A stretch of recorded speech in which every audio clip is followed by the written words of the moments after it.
në udhëheqje, në biznes, apo edhe thjesht në jetën tonë, ka një forcë që mund të ndryshojë gjithçka sa hape mbyll syt, surpriza.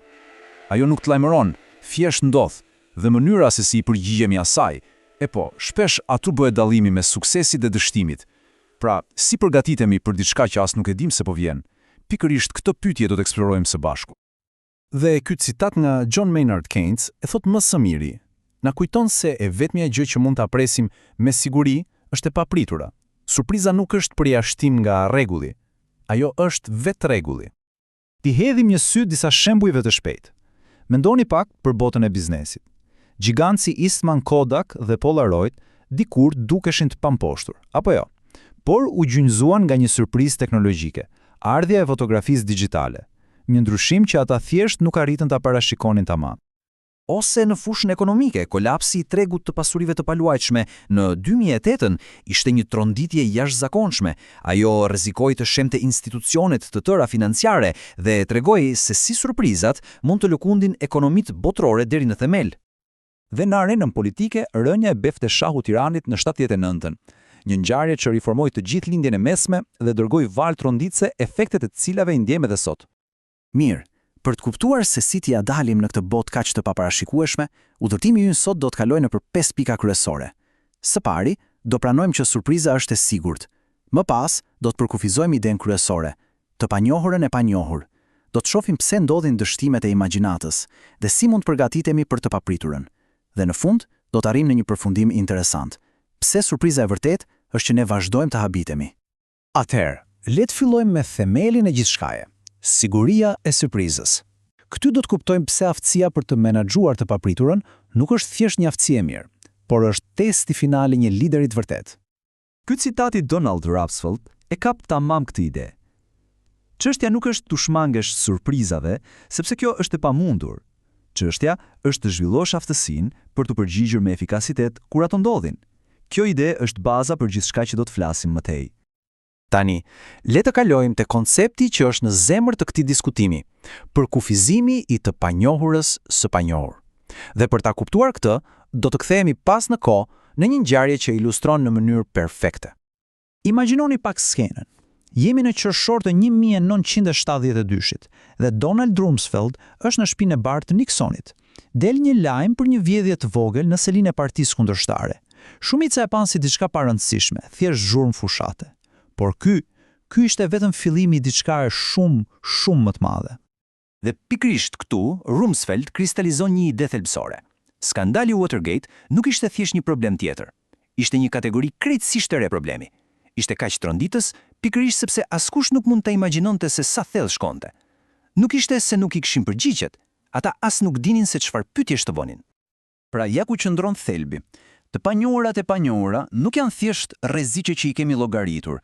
Jo, ato janë tronditje që vijnë nga pikat tona të verbra, ngjarje që as nuk I kemi marrë ndonjëherë në konsiderat dhe janë pikërisht këto që ndryshojnë të gjithë lojën. Kjo na çon natyrshëm te pyetja tjetër. Po pse ndodhin këto surpriza? Seksioni I tretë, dështimet e imagjinatës, argumenton se problemi nuk është mungesa e informacionit. Problemi rrënjësor është diçka shumë më thelbësore. Dhe ky slajd e tregon dallimin në mënyrë perfekte. Në të majtë, kemi idenë e zakonshme, surprizat janë dështimet të inteligjencës, domethënë, thjesht nuk kishim të dhënat. Por, në të djathtë, Dr. Thomas Schelling na jep një këndvështrim shumë më të thellë.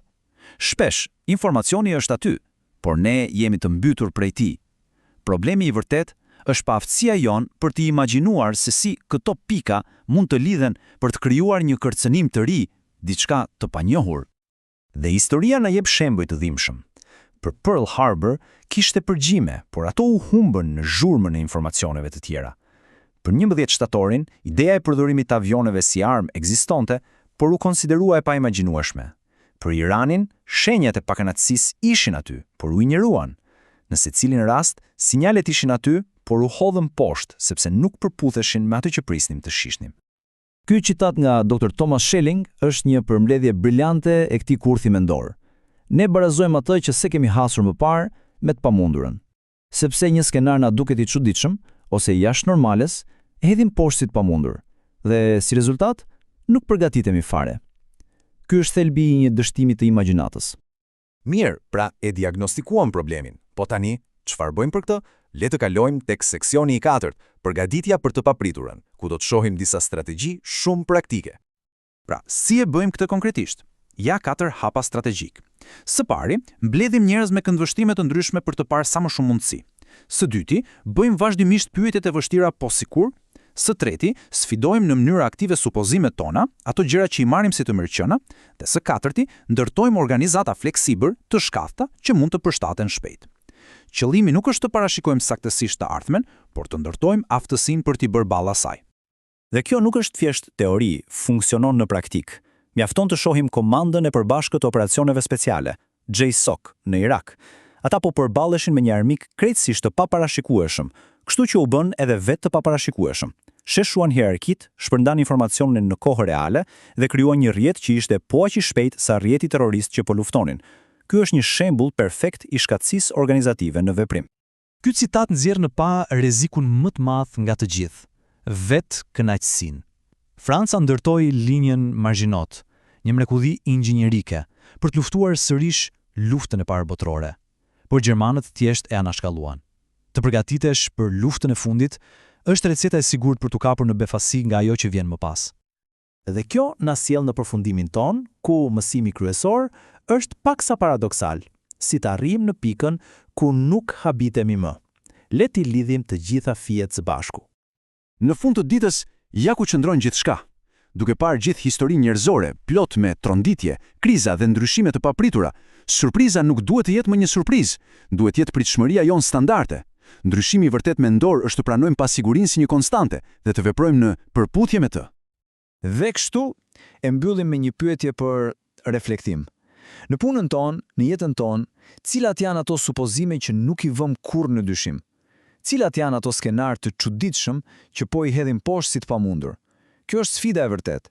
Të fillojmë të mendojmë për atë që nuk e dim se nuk e dim, përpara se ajo të na gjejë vetë.